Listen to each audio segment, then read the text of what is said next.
तो जय हिंद दोस्तों। स्वागत है आपका हमारे इस प्यारे से चैनल पे और आपके अपने प्यारे से चैनल पे। और आज हम बात करने वाले हैं बायोलॉजी के कंप्लीट टॉपिक जो भी ल्यूसेंट में है। ठीक है, तो आज हम ल्यूसेंट की बायोलॉजी को पढ़ेंगे। जितना हो सकता है आप उसे समझने की कोशिश करिए। तो चलिए शुरू करते हैं हम। तो सबसे पहले बात करते हैं साइटोलॉजी या सेल से। जो सेल होते हैं उनकी स्टडी को हम बोलते हैं साइटोलॉजी। और जो सेल है, बात आती है वो सेल होते क्या हैं। तो cell is a basic structural and functional unit of all life. मतलब ये है, जितनी भी लाइफ होती है ना, तो उन सब का जो भी बेसिक फंक्शनल यूनिट जो है, फंक्शन पूरी बॉडी, एक किसी की भी जो लाइफ है, हमारी बॉडी जो है ना, किसी भी लिविंग ऑर्गेनिज्म की जो बॉडी है, उस वो फंक्शन कैसे करती है, रीज़न पीछे सेल है। चाहे हमारा स्ट्रक्चर कैसे है ना, देखा होगा ना हमारा स्ट्रक्चर, दो हाथ दो पैर, बॉडी स्ट्रक्चर कैसा होता है, हर एनिमल कलर होता है, तो उसके पीछे रीज़न क्या है, सेल। सेल ही हमारा फंक्शनल और स्ट्रक्चरल यूनिट का काम करता है। अब जो सेल है, ये वर्ड यूज़ किसने किया था, रॉबर्ट हुक ने किया था 1665 में, है ना। हाँ, ईयर उतना इम्पोर्टेंट नहीं हो सकता है, बट रॉबर्ट हुक ये काफ़ी इम्पोर्टेंट है। उन्होंने सेल को जो है नाम दिया था, या सबसे पहले बोल सकते हो डिस्कवर किया था। अब जो सबसे स्मॉलेस्ट सेल होता है वो हमारा माइकोप्लाज्मा होता है। कौन सा, माइकोप्लाज्मा गैलीसेप्टिकम, सबसे स्मॉलेस्ट सेल। और सबसे लॉन्गेस्ट सेल ह्यूमन बॉडी में क्या होता है, वो होता है न्यूरॉन। ठीक है, न्यूरॉन। अब बिगेस्ट सेल क्या है, सबसे बड़ा सेल, वो है ऑस्ट्रिच का अंडा, एग ऑफ ऑस्ट्रिच। शुतुरमुर्ग जो आपने देखा होगा, उसका अंडा जो है सबसे बिगेस्ट सेल होता है, लार्जेस्ट। हम लॉन्गेस्ट नहीं कह रहे, लॉन्गेस्ट सेल तो ह्यूमन बॉडी में न्यूरॉन है, बिगेस्ट सेल क्या है, एग ऑफ ऑस्ट्रिच। अब स्किल्डन और श्वान, इन्होंने एक सेल थ्योरी दी थी या सेल थ्योरी दी थी 1838 से 39 तक। ठीक है, फिर आई थी जर्म प्लाज्म थ्योरी। अब ये किसने दी थी, ये दी थी अगस्ट वीजमैन। ठीक है, ये कुछ नाम हैं जिनको आप ध्यान में रखिए, कभी ना कभी ये पूछ लिए जाते हैं। अब सेल थ्योरी के कुछ फीचर्स थे, क्या क्या फीचर थे, जितने भी ऑर्गेनिज्म हैं सारे के सारे सेल से बने हुए हैं। हर एक ऑर्गेनिज्म की जो बॉडी है उसमें भी क्या है, सेल है। और हर एक सेल जो है किसी पहले के सेल से जो है एग्जिस्ट होके या उससे बना है। और हर एक ऑर्गेनिज्म की जो लाइफ है वो एक सिंगल सेल से ही फॉर्म हुई है। तो ये हमारी सेल थ्योरी के पॉइंट थे। ठीक है, और सेल थ्योरी किसने दी थी, स्किल्डन एंड शॉन ने दी थी। ठीक है, चलते हैं फिर आगे। वो है सेल के दो टाइप्स। सेल के दो टाइप्स होते हैं, कौन कौन से, प्रोकायोटिक सेल और यूकायोटिक सेल। ठीक है, प्रोकायोटिक एंड यूकारियोटिक। तो अब चलते हैं प्रोकायोटिक सेल और यूकारियोटिक सेल, जिनको हम प्रोकायोट्स और यूकारियोट्स बोलते हैं, इनके बेसिक डिफरेंसेस को भी जान लेते हैं, ये क्या क्या होते हैं। अगर हम प्रोकायोट्स की बात करें तो इनका जो साइज़ होता है सेल का, वो बहुत छोटा होता है। और यूकैरियोटिक सेल का जो साइज़ है वो थोड़ा बड़ा होता है। प्रोकैरियोटिक सेल में न्यूक्लियस अब्सेंट होता है, यूकैरियोटिक में न्यूक्लियस प्रेजेंट होता है। प्रोकैरियोटिक में सिंगल क्रोमोसोम होता है, और वो जो सिंगल क्रोमोसोम होता है वो भी क्या होता है, शेप में सर्कुलर, एकदम गोल मटोल होता है। ठीक है भाई साहब, समझ रहे हैं आप। और यूकैरियोटिक सेल जो होता है वो क्या होता है, उसमें क्रोमोसोम क्या एक होता है, नहीं, बिल्कुल नहीं, उसमें बहुत सारे, एक से ज़्यादा क्रोमोसोम्स होते हैं।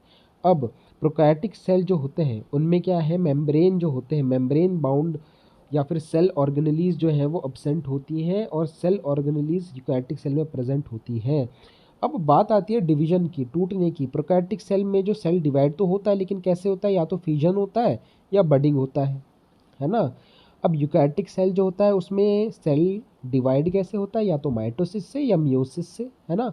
आप थोड़ा इनके ज़्यादा डीप नहीं जाएंगे कि माइटोसिस, मियोसिस, बडिंग, फ्यूजन क्या होता है, ये आपने बेसिक जाना होगा, है ना, नहीं तो बहुत ज़्यादा डीप हो जाएगा और लंबी हो जाएगी वीडियो। तो अब चलते हैं आगे।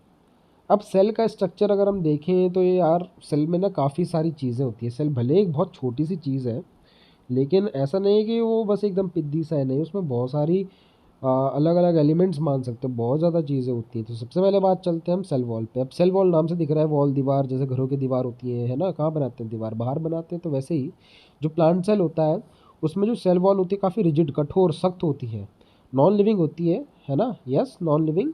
एंड अगर बात करें तो ये सेल वॉल बनी किससे होती है? तो दो आइटम्स, सेलुलोज और चिटिन, किटिन भी बोल सकते हो, है ना। सेलुलोज और चिटिन से मिलके बनी रहती है सेल वॉल। अब इसका काम क्या है? देखो, एक तो सेल को शेप देता है, दूसरा रिजिडिटी यानी सख्त, कठोर बनाता है सेल को, है ना। अब बैक्टीरिया की जो सेल वॉल होती है वो पता है किससे बनी रहती है? वो बनी होती है, it is made of peptidoglycan. Peptidoglycan, यहाँ से एमसीक्यू टकरते हैं भाई साहब, आप समझिए बात को। पेप्टिडोग्लाइकेन ये बैक्टीरिया की सेल वॉल होती है, मतलब बैक्टीरिया की सेल वॉल पेप्टिडोग्लाइकेन से बनी होती है। अब चलते हैं सेकंड, सेल मेम्ब्रेन। अब सेल मेम्ब्रेन जरा एक बार मैं सुनाता हूँ, प्लाज्मा मेम्ब्रेन सुना तो होगा, है ना। तो सेल मेम्ब्रेन का ही दूसरा नाम प्लाज्मा मेम्ब्रेन होता है, इसमें कन्फ्यूजन नहीं होना चाहिए आपको। अब ये एनिमल सेल की बाहर की कवरिंग जो होती है, समझना, एनिमल सेल की बाहर की कवरिंग को आप प्लाज्मा मेम्ब्रेन, सेल मेम्ब्रेन बोलते हैं। सेल वॉल प्लांट में होती है, प्लांट सेल में, बेसिक डिफरेंस। प्लांट सेल जो होती है उसमें तो सेल वॉल है, और एनिमल सेल में सेल मेम्ब्रेन। अब जो सेल मेम्ब्रेन है वो क्या है? बहुत पतली सी होती है, इलास्टिक होती है, मुड़ सकती है, लेकिन लिविंग भी होती है ना, डबल लेयर भी होती है, ठीक है। और बनी किससे रहती है? बनी रहती है फॉस्फोलिपिड मॉलिक्यूल्स, जी हाँ, फॉस्फोलिपिड मॉलिक्यूल से बनी रहती है। अब फंक्शन भी समझ लो, सेल मेम्ब्रेन का फंक्शन क्या होता है? It regulates movement of molecules inside and outside the cell, यानी कि जो मॉलिक्यूल सेल के अंदर जाना चाहते हैं वो जाएं कि ना जाएं, और अंदर से मॉलिक्यूल बाहर आए कि ना आए, ये कौन ध्यान रखेगा? Cell membrane. एक तरीके से गाड़ी की तरह काम करता है, वो अंदर बाहर जाने दे भी सकता है, नहीं भी दे सकता है। प्रोटोप्लाज्म, थर्ड थर्ड पे चलते हैं, प्रोटोप्लाज्म, ठीक है। प्रोटोप्लाज्म क्या है? जितना भी फ्लूइड, फ्लूइड तो पता है ना आपको, फ्लूइड क्या होता है? जो बह सकता है, which have tendency to flow. तो जो फ्लूइड्स होते हैं वो सारे के सारे कहाँ प्रेजेंट होते हैं? प्लाज्मा मेम्ब्रेन के अंदर प्रेजेंट होते हैं। और उस फ्लूइड को आप क्या कहते हैं? प्रोटोप्लाज्म। सेल के अंदर एक लिक्विड मटेरियल होता है, उसको आप बोलते हैं प्रोटोप्लाज्म, ठीक है। प्लाज्मा मेम्ब्रेन के अंदर होता है। प्रोटोप्लाज्म का जो नाम दिया था वो किसने दिया था? परकेंजे, 1839 में, है ना, या परकेंजे ने दिया था, ठीक है। प्रोटोप्लाज्म किससे बना रहता है? बहुत सारे केमिकल सब्सटेंसेस से बना रहता है भाई साहब, कहीं एक से थोड़ी। तो बताइए किस किस से? Water, ions, salt, organic molecule, इन सब से मिलके बना रहता है भाई साहब। अब एक चीज़ समझिए, ये सब चीज़ें तो हमारे लिए भी जरूरी है कि नहीं है? तो बस वैसे ही समझो, सेल के अंदर भी यही है, मतलब प्रोटोप्लाज्म किससे बना रहता है? Water, ion, salt and organic molecules. अब ये सेल का लिविंग पार्ट है, प्रोटोप्लाज्म क्या है? सेल का लिविंग पार्ट। प्रोटोप्लाज्म को दो पार्ट में डिवाइड किया जाता है भाई साहब, कौन कौन सा? साइटोप्लाज्म और न्यूक्लियोप्लाज्म। साइटोप्लाज्म एंड न्यूक्लियोप्लाज्म, कितने मधुर मधुर से शब्द हैं, है ना, समझ पा रहे हैं मेरी बात को? साइटोप्लाज्म एंड न्यूक्लियोप्लाज्म, दो छोटे छोटे भाई हैं, इनको समझ लो। साइटोप्लाज्म, अब ये पाया कहाँ जाता है? देखो, न्यूक्लियर मेम्ब्रेन के बाहर जो होता है ना, बाहर जो लिक्विड होता है या जो फ्लूइड होता है, जो फ्लूइड न्यूक्लियर मेम्ब्रेन के बाहर होता है उसे आप साइटोप्लाज्म बोलते हो, और न्यूक्लियर मेम्ब्रेन के अंदर जो फ्लूइड होता है उसे न्यूक्लियोप्लाज्म बोलते हो। बस इतना समझ लो, ठीक है। बस इतनी प्यारी सी बात है और कुछ नहीं। अब प्रोटोप्लाज्म की अगर हम बात करें तो 99% जो प्रोटोप्लाज्म है वो तो ऑक्सीजन का बना होता है, ठीक है। किससे? Oxygen, carbon, hydrogen, nitrogen, oxygen content सबसे ज़्यादा होता है।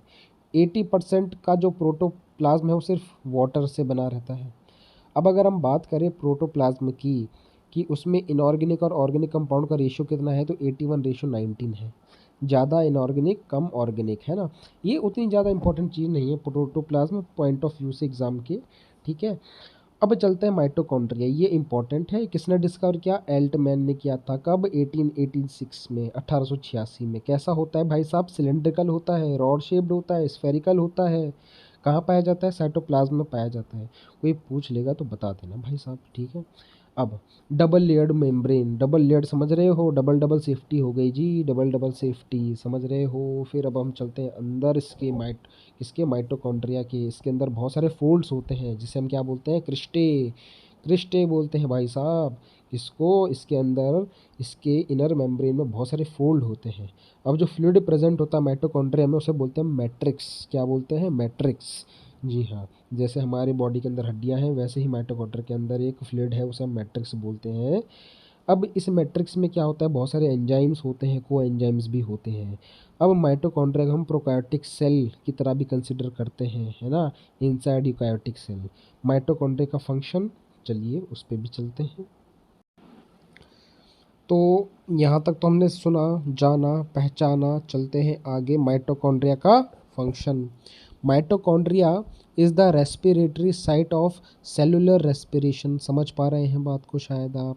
जो सेल के कारण रेस्पिरेशन होता है वो रेस्पिरेटरी साइट कौन सी है? माइटोकॉन्ड्रिया। माइटोकॉन्ड्रिया सिंथेसाइज करता है एनर्जी को, एनर्जी रिच कंपाउंड एटीपी। ठीक है, एटीपी से जो एनर्जी को सिंथेसाइज भी माइटोकॉन्ड्रिया करता है। मतलब एक तरीके से आप ये समझना, जो एनर्जी का हमारा लेन देन है वो माइटोकॉन्ड्रिया से हो रहा है, इसीलिए से पावर हाउस भी बोला जाता है सेल का। समझ रहे हो आप? Power house of cell.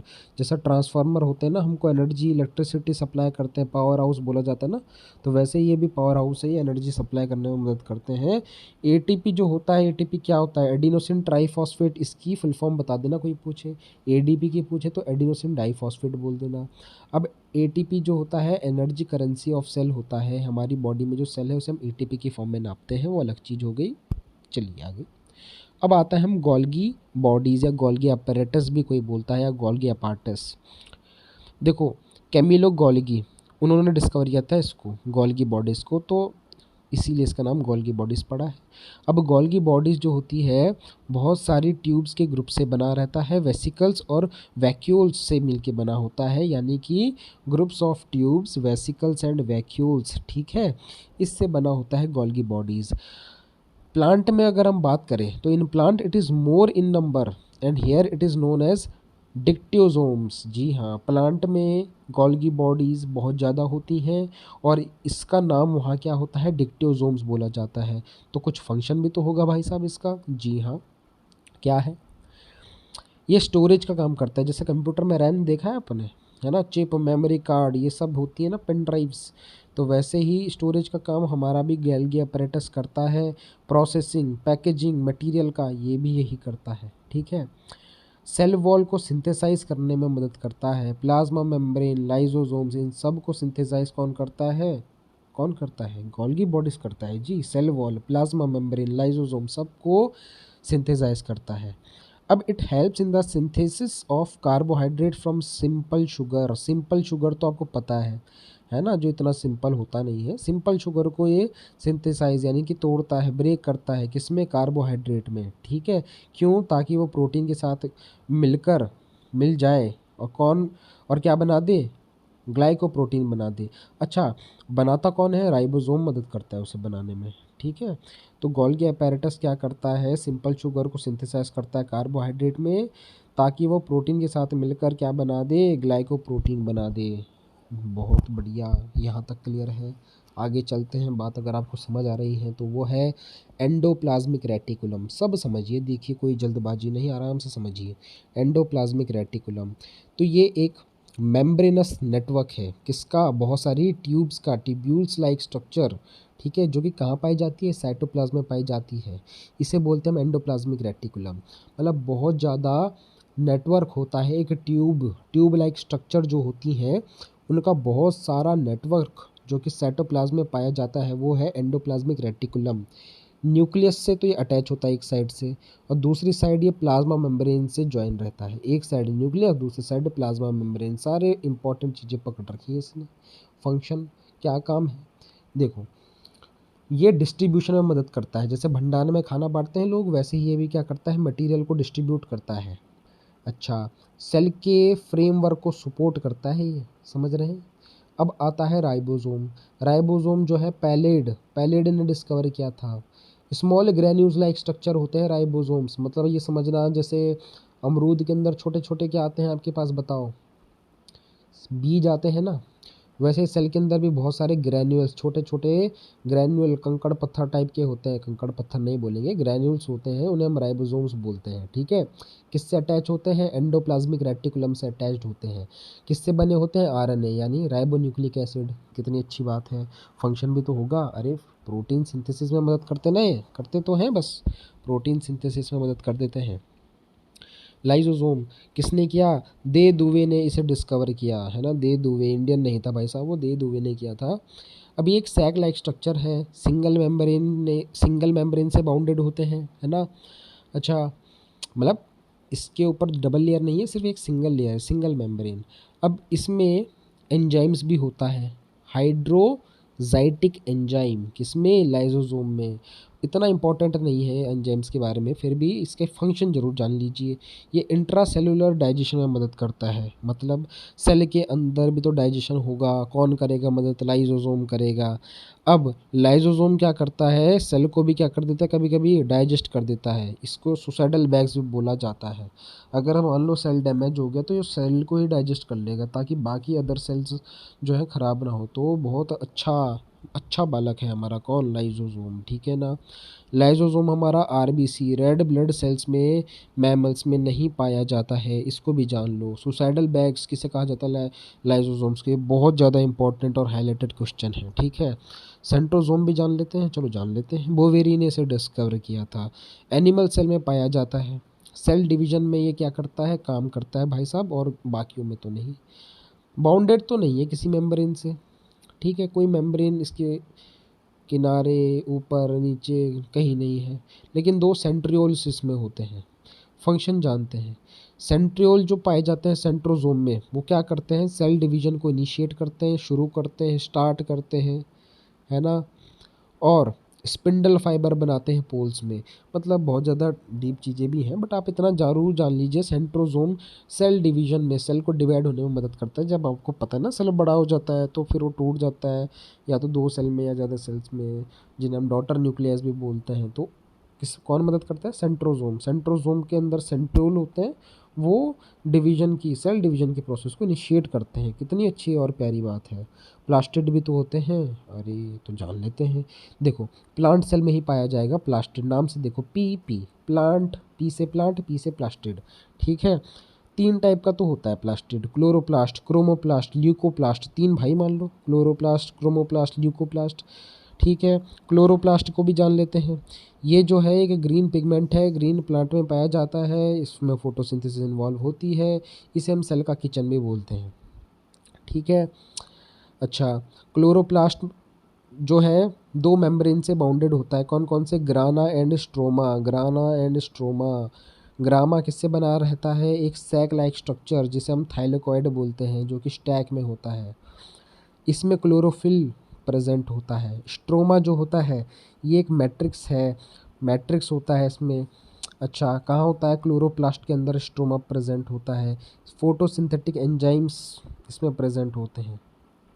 Function क्या है क्लोरोप्लास्ट का, देखो पत्तों का कलर ग्रीन दिखता है, सबका तो नहीं होता है, कुछ कुछ लाल पीले भी होंगे आपके पास, लेकिन कुछ ज़्यादातर पत्तों का कलर क्या होता है, ग्रीन होता है। क्यों होता है भाई, उनमें क्लोरोप्लास्ट होता है, ठीक है। इसी के कारण वो फोटोसिंथेसिस करते हैं, तो हरा कलर होता है ना। हरा कलर, प्यारा प्यारा कलर। फिर क्रोमोप्लास्ट, देखो जो क्रोमोप्लास्ट है ये क्या करता है, प्लांट को बहुत सारे कलर्स देता है। जैसे आप बोलोगे प्लांट में कैसा कलर है, देखो फ्रूट्स है, फ्लावर्स है, अलग अलग कलर नहीं होता है क्या। आम है, पहले कच्चा हरा होता है, फिर वो धीरे धीरे पीला होता है, कोई कोई तो लाल भी होते हैं, लंगड़े दशहरी सुने होंगे आपने, है ना। फ्रूट्स के और फ्लावर कितने अलग अलग कलर के होते हैं ना। तो उनको, तो वो जो कलर है कहाँ से आ रहे हैं, वो कहाँ से आ रहे हैं, कहीं से नहीं आ रहे, क्रोमोप्लास्ट दे रहा है उनको, ठीक है। अब क्रोमोप्लास्ट भी बहुत सारे उसमें काइंड, बहुत सारे काइंड होते हैं उसके, देखो बहुत सारे टाइप है, जैसे लाइकोपीन, कैरोटीन, बेटेनिन, है ना। तो उतना आपको नहीं जानना है, बट फिर भी जो लाइकोपीन है वो रेड कलर देता है, कैरोटीन जो है येलो और ऑरेंज कलर देता है, और बेटेनिन जो है वो शुगर बीट में पाया जाता है। ल्यूकोप्लास्ट चलते हैं, नेक्स्ट जो है ल्यूकोप्लास्ट जो है आपका कलरलेस होता है। अरे तो फिर काम क्या है, कलर नहीं देता है, देखो कलरलेस है तो ऑब्वियस सी बात है कलर तो नहीं देगा, तो क्या देगा, देखो ये क्या करता है, हर कोई कलर तो देगा नहीं, ये क्या करता है, फूड को जो है स्टोर करता है, किसकी फॉर्म में, स्टार्च, फैट और प्रोटीन। अब मैं समझाता हूँ, देखो थोड़ा समझना, बहुत सारी चीज़ें आ रही हैं, बहुत सारी प्यारी प्यारी चीज़ें, डीप डीप चीज़ें आ रही हैं। देखो आपको पता होगा फोटोसिंथेसिस से खाना बनता है, वाटर तो किससे ट्रांसपोर्ट होता है, जाइलम से। और प्लांट में जो फूड है जो फोटोसिंथेसिस में बनता है वो किससे ट्रांसफ़र होता है, फ्लोएम से। बट अब खाना बहुत ज़्यादा बन गया, फूड ज़्यादा बन गया, तो सारा ट्रांसफ़र तो होगा नहीं, सारा तो वो एक टाइम पे यूज़ करेगा नहीं, तो प्लांट उसको स्टोर कर लेता है ताकि वो बाद में यूज़ कर सके। और वो कहाँ पे स्टोर होगा बता सकते हैं, समझ रहे हैं आप? सही समझ रहे हैं, बिल्कुल सही समझ रहे हैं। ल्यूकोप्लास्ट में, है ना? किसमें होगा? ल्यूकोप्लास्ट में। और किसकी फॉर्म में स्टोर होगा? स्टार्च, फैट एंड प्रोटीन की फॉर्म में स्टोर हो जाएगा और बाद में प्लांट उसे यूज़ कर लेगा। एक मज़ेदार बात और बताता हूँ, प्लांट क्या करता है, जो फ्रूट बनाता है वो उसमें, वो भी तो उसका फूड है, वो उसे बाद में यूज़ करना चाहता है। लेकिन हम इतने गंदे होते हैं कि हम उस फ्रूट को तोड़ के खा लेते हैं। मेहनत कोई और कर रहा है, हम खा लेते हैं, है ना? तो हम इंसान तो बड़े थोड़े से गंदे हैं, पर हम भी भूखे मर जाएंगे, हमें भी खाना पड़ता है, बट यही तो नेचर है। चलो, बैलेंस बना रहना चाहिए। अब चलते हैं वैक्यूल पे। वैक्यूल जो होता है एक फ्लूइड फ्लूइड होता है, ठीक है? सिंगल मेम्ब्रेन बाउंडेड है, ठीक है? अब वैक्यूल जो है एक फ्लूइड है, सिंगल मेम्ब्रेन है, बिल्कुल ठीक है, लेकिन डेड ऑर्गेनेली है। डेड ऑर्गेनेली मतलब थोड़ा सा मृत है, खत्म, डेड होता है ये। प्लांट सेल में तो देखो ये बड़ा होता है साइज़ में, एनिमल में थोड़ा सा क्या होता है, छोटा साइज़ का होता है। कौन? वैक्यूल। काम क्या है? देखो काम ये होता है, जितना भी टॉक्सिक मेटाबॉलिक वेस्ट है उसको स्टोर करता है ये, है ना? देखो, जहाँ पर भी खाना खाते हैं वहाँ पर वेस्ट प्रोडक्ट बनेगा। वेस्ट प्रोडक्ट टॉक्सिक चीज़ें तो होंगी, प्लांट में भी होती हैं, एनिमल में भी होती हैं। बॉडी से निकलना बहुत ज़रूरी होता है उनका, तो उनको स्टोर कौन करता है? वो कौन करता है? वैक्यूल्स करता है, ठीक है? अब चलते हैं हम आगे। वो है आपका थोड़ा थोड़ा सा इंपॉर्टेंट है, वो है न्यूक्लियस। न्यूक्लियस देखो गोल तो होता है, एकदम स्फेरिकल, है ना? टमाटर की तरह गोल मटोल। देखो टमाटर उतना गोल मटोल ना हो, लेकिन सेब तो होगा, कोई तो होगा, गेंद तो होगी, उसी की तरह ये स्फेरिकल होता है। देखो होता क्या है, सेल जब छोटा होता है तब तो सेंटर में होता है, सेल बड़ा होता है तो थोड़ा सा ये किनारे की तरफ शिफ्ट हो जाता है, ठीक है? अच्छा, वैसे मेनली ये सेंटर में होता है, प्लांट सेल में हल्का सा किनारे होता है ना? अगर हम बात करें तो डबल लेयर, न्यूक्लियस जो है डबल लेयर होता है। अब इसके अंदर न्यूक्लियोप्लाज्म, न्यूक्लियोलस और क्रोमेटिन मटेरियल भी होता है। कितनी अच्छी बात है। अब न्यूक्लियोलस जो होता है वो किसमें भरपूर होता है? प्रोटीन और आरएनए से भरपूर होता है। क्रोमेटिन मटेरियल जो होता है एक पतला सा थ्रेड लाइक स्ट्रक्चर होता है, बहुत सारा नेटवर्क बनाता है वो भी। अब उस क्रोमेटिन, देखो क्रोमेटिन बहुत ज़रूरी है। क्रोमेटिन के अंदर क्या होता है? एक DNA, D oxy ribo nucleic acid, जिसमें हमारा जेनेटिक इन्फॉर्मेशन कोडेड होता है। देखो हम अपने पिता से जन्मे हैं, अब हमारे पिता उनके पिता से और उनके पिता उनके पिता से, उनकी क्वालिटीज़ हमारे वंशज में आती जाती है। कैसे आती जाती है? डीएनए के थ्रू तो आती है। अब डीएनए कहाँ होता है? देखो डीएनए जो देखो जितने भी जीन्स हैं वो डीएनए में स्टोर होते हैं। वो डीएनए किस में होता है? क्रोमेटिन में होता है। क्रोमेटिन कहाँ होता है? न्यूक्लियस में होता है। न्यूक्लियस कहाँ होता है? सेल में होता है। सेल कहाँ होता है? बॉडी में होता है। तो कितनी अच्छी अच्छी बात है, देखो बायोलॉजी सब बताता है। समझना कितना प्यारी चीज़ है, हमको अपने बारे में जानने को मिल रहा है। अब जो सेल डिवीजन होता है तो क्रोमेटिन भी क्या होता है? देखो पीसेस में टूट जाता है और क्रोमोसोम्स बनाता है। बहुत अच्छी बात है। सेल डिवाइड होता है तो उस टाइम पे क्या होता है? क्रोमेटिन मटेरियल भी ब्रेक हो जाता है दो पीसेस में और क्रोमोसोम्स बनाता है। फंक्शन क्या करता है? देखो देखो जितना भी हमारा न्यूक्लियस है ये हमारे सेल्स की एक्टिविटी को कंट्रोल करता है, इसीलिए इसे कंट्रोल रूम बोला जाता है ना? कंट्रोल करता है हमारे पूरे एक्टिविटीज़, जो भी सेल की एक्टिविटीज़ है कौन करता है? न्यूक्लियस। इसीलिए इसको कंट्रोल रूम बोला जाता है। ये जो ऐसे नाम है यहाँ से ज़रा क्वेश्चन बन जाते हैं। कंट्रोल रूम किसे बोला जाता है? सुसाइडल बैग्स किसे बोला जाता है? Power house of the cell किसे बोला जाता है? क्रोमेटिन का काम क्या होता है? जो भी हेरिडिटरी कैरेक्टर्स हैं, मैंने बताया ना, पिता और माता से जो भी उनकी कैरेक्टरिस्टिक्स है वो पेरेंट्स से बच्चों में जाए, ऑफस्प्रिंग में जाए और उनसे वो कंटिन्यू ये प्रोसेस चलती रहती है, तो उसमें मदद करता है क्रोमेटिन। अच्छा, न्यूक्लियस के अलावा डीएनए भी जो होता है माइटोकॉन्ड्रिया में प्रेजेंट होता है। मतलब डीएनए क्रोमेटिन न्यूक्लियस में तो है ही, माइटोकॉन्ड्रिया क्लोरोप्लास्ट में भी होता है। माइटोकॉन्ड्रिया जो है अपना खुद से अपना ओन प्रोटीन भी बना लेता है, ये उसकी बड़ी अच्छी बात है ना? और आगे चलते हैं। The movement of substance against diffusion gradient with the use of energy from respiration through cell membrane is called active transport.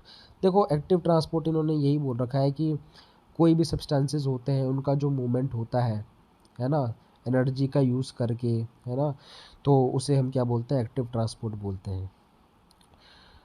अब ये तो हमने इतनी सारी चीज़ें जान ली, अभी बहुत सारी चीज़ें और भी हैं, वो हम धीरे धीरे आपकी अगली वीडियोज़ में भी कवर करेंगे, ठीक है?